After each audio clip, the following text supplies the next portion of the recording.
कुंडपुर नाम का एक छोटा सा गांव हुआ करता था। उसी गांव में रामू नाम का एक मछुआरा अपनी पत्नी गौरी के साथ एक टूटी फूटी झोपड़ी में रहा करता था। एक दिन रामू तालाब के किनारे बैठकर आकाश की ओर देखते हुए बोला, हे भगवान, आज तो मेरा जाल मछलियों से भर दे। तभी आदतन रामू के गांव का एक व्यक्ति वहां पर पहुंच गया।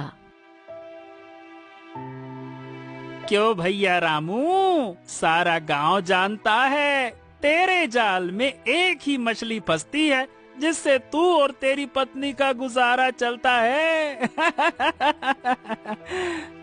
ए भाई, इस तरह से मजाक तो ना उड़ाओ कम से कम।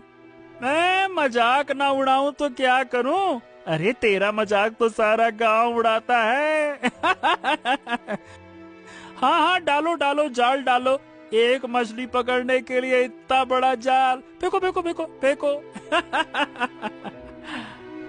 रामू उदास हो गया और अपना जाल तालाब में फेंक दिया। कुछ देर बाद उसके जाल में एक मछली फंसी।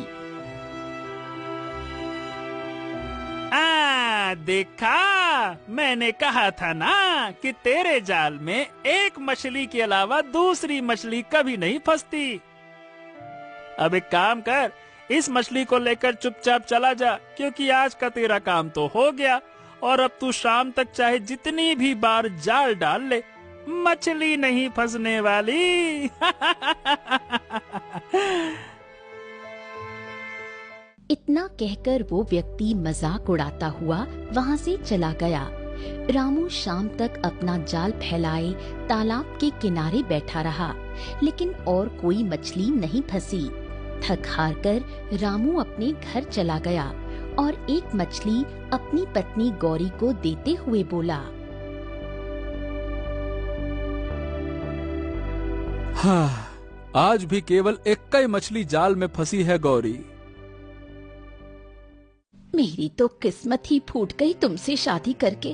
अरे कैसे मछुआरे हो तुम।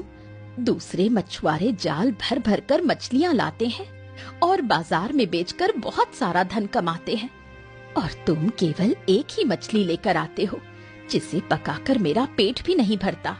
अरे तुम तो ऐसी बातें मत करो गौरी, सारा गांव हमको ताना मारता है। मुझे इसका अफसोस नहीं होता, लेकिन जब तुम ताने मारती हो ना, एकदम कलेजा फट जाता है गौरी। ऐसा ना करो ना। मेरी समझ में ये नहीं आता कि आखिर तुम अपने गांव के उसी बेकार तालाब के पीछे क्यों पड़े हुए हो। अरे उस तालाब के अलावा और भी तालाब हैं, तुम वहां जाकर मछलियां क्यों नहीं पकड़ते?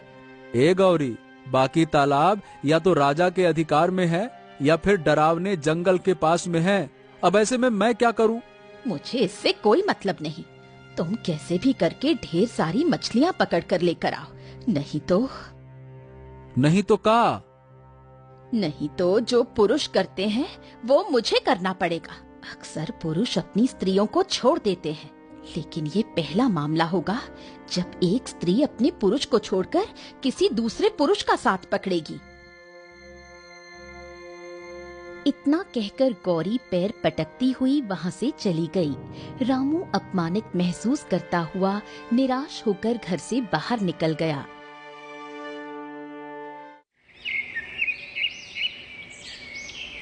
अगले दिन रामू निराश होकर जाल लेकर तालाब की ओर जा रहा था कि तभी रास्ते में उसे उसके पड़ोस में रहने वाली जमुना ताई उसे मिल गई। अरे रामू, कल तेरे घर में फिर से तेरे और तेरी पत्नी के झगड़े की आवाज आ रही थी। हाँ जमुना ताई, हमारे जाल में एक मछली देखकर हमारी पत्नी को फिर से गुस्सा आ गया और वो मुझ पर टूट पड़ी। क्या कहें अब? अपनी पत्नी को समझाता क्यों नहीं? अगर तेरे जाल में एक मछली फंसती है तो क्या हुआ? हो सकता है कल तेरे जाल में बहुत सारी मछलियां फंसे। तेरी पत्नी को सब्र से काम लेना चाहिए। अरे अगर पति ही पत्नी को नहीं समझेगी तो फिर कैसे चलेगा? ताई, हम अपनी पत्नी को बहुत बार समझा चुके हैं, लेकिन अब हम कैसे समझाएं, हमको खुद ही समझ में नहीं आ रहा है। पता है आपको, वो ये तक कहने लगी है कि अगर मेरे हालात नहीं बदले तो वो हमको छोड़ देगी। हाँ। हाय दैया, कैसी बेशर्म पत्नी है जो अपने ही पति को छोड़ने की धमकी दे रही है।